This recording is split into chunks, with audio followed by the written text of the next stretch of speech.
திராவிட இயக்க தலைவர்கள் தான் இதற்கு பதில் சொல்ல வேண்டும். குறிப்பாக திமுக, அதிமுக, மதிமுக, இப்போது அண்ணாவை தலைவராக ஏற்றுக்கொண்டிருக்கிற விஜய், இவர்கள்தான் இதற்கு உரிய பதிலை தர வேண்டும். அண்ணா மற்றும் எம்ஜிஆர் குறித்து அவதூறாக பேசிய நாம் தமிழர் கட்சி ஒருங்கிணைப்பாளர் சீமான் குறித்து செய்தியாளர் எழுப்பிய கேள்விக்கு விசிக தலைவர் திருமாவளவன் பதிலளிக்க மறுத்துள்ளார்.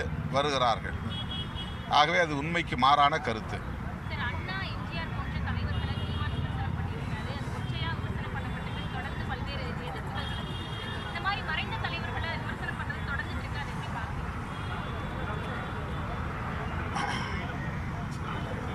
திராவிட இயக்க தலைவர்கள் தான் இதற்கு பதில் சொல்ல வேண்டும்.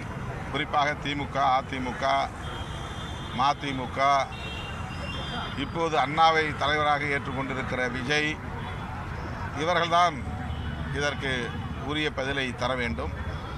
அவர் பெரியாரை விமர்சிக்கிறார் என்கிற நிலையை கடந்து இப்போது அண்ணா எம்ஜிஆரையும் விமர்சிக்கிற நிலையை அடைந்திருக்கிறார் என்பது திராவிட இயக்க தலைவர்களின் கவனத்தை அவர் ஈர்க்க பார்க்கிறார் அல்லது அவர்களின் விமர்சனங்களை எதிர்பார்க்கிறார் என்று கருத வேண்டியிருக்கிறது.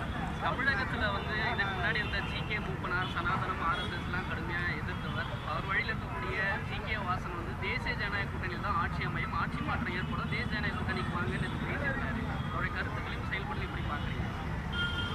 அவருக்கு நான் தோழமையோடு நல்லன்போடு வேண்டுகோள் விடுக்கிறேன்.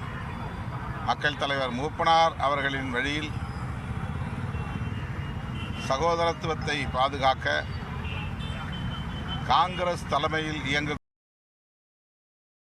செய்திகளை உள்ளது உள்ளபடி தெரிந்து கொள்ள ரெஃப்ளெக்ட் நியூஸை சப்ஸ்கிரைப் பண்ணுங்க.